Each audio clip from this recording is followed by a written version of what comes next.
This is the long and the short of it, where we have been talking about stories of Jesus. He calls them parables that have a deeper meaning. So they mean more than just what the story talks about. So we've talked about wineskins, we have talked about a wedding party, and none of those stories were actually about wine or weddings. And today we're reading in Mark, it's a parable about a sower.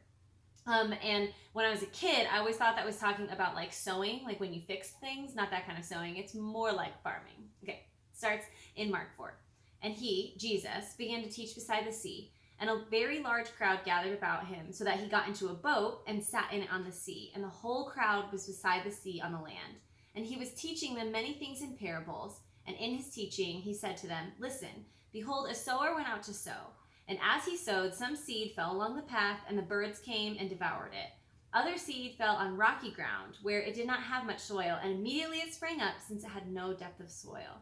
And when the sun rose, it was scorched, and since it had no root, it withered away. Other seed fell among the thorns, and the thorns grew up and choked it, and it yielded no grain. Other seeds fell into good soil and produced grain, growing up and increasing and yielding 30-fold and 60-fold and 100-fold. And he said, 'He who has ears to hear, let him hear.'" So, as I mentioned, as a kid, I really didn't understand this poem because I thought the whole time we were talking about sewing. So, let's talk about this more in terms that we might understand. And because of quarantine, we've all become at-home farmers. Right here, let me show you what I mean. I should also say, I'm not the farmer in our family. My husband is the caretaker of all of our plants.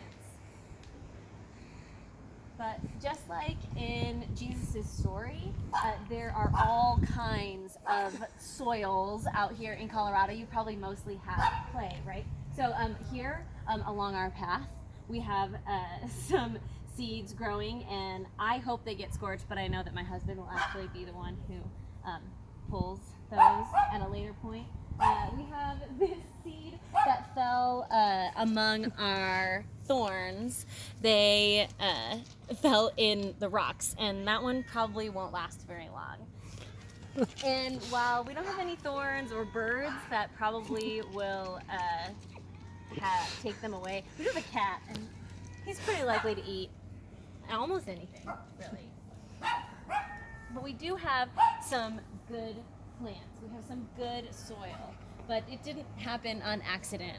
We bought potting soil at Home Depot and clay pots because somebody told me that that was a good idea. So we have some good crop growing also, and that's really what's at the core of this story that's important.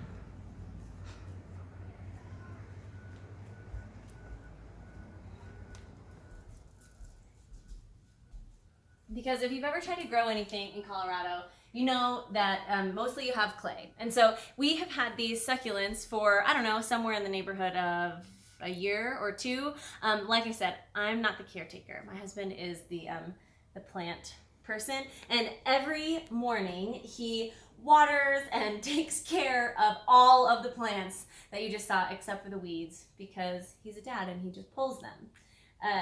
But it takes intention. It takes intention with good soil to grow and water. And in the book of Mark, if you go back and read the passage, the 2 chapters or 3 chapters before that story, you see that all kinds of people heard about Jesus, but they all responded in really different ways. And that's what this parable is about. Jesus is calling attention to the fact that everyone is hearing the same message, but they're all responding to it in different ways. And that's the question that I have for us this week is we have the Bible, we have this message, we have this hope of Jesus. And sometimes Jesus doesn't show up in the way that we expect. That's what happened in Mark, that there were Pharisees in chapter 2 who said that, "Jesus, you can't forgive sins because that's blasphemy. You're claiming to be God." And they couldn't see Jesus as the Messiah. And then there were other people who saw Jesus and said, "I'm going to follow him. I'm going to be in this huge crowd." And they fell away when things got really difficult. And so the questions that I have for us to discuss this week are, have we ever seen or experienced Jesus in a way that we don't expect? And when that does happen, how did we respond? And how can we, with intention, see and hear Jesus in the current world that we exist in, and see Jesus? And maybe it might not come in a way that we expect. So how can we prepare ourselves to see Jesus wherever we are?